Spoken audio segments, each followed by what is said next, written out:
Mickey, Olaf, Spider-Man.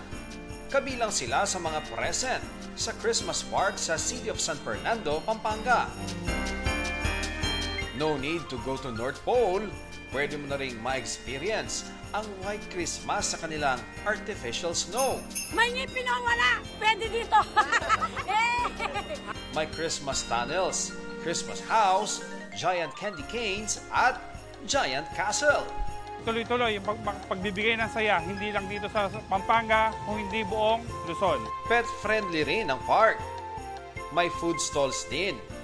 Bukas ang pasyalan mula alas 5 ng hapon hanggang alas 12 ng madaling araw. Santa Claus nasa Boracay. White Beach Christmas ang peg ni Santa, mapasaya lang ang mga kabataang katutubo. Ian Cruz nagbabalita para sa GMA Integrated News.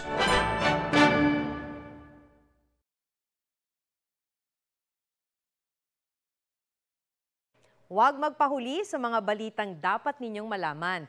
Mag-subscribe sa GMA Integrated News sa YouTube. Sa mga kapuso abroad, subaybayan nyo kami sa GMA Pinoy TV at sa www.gmanews.tv.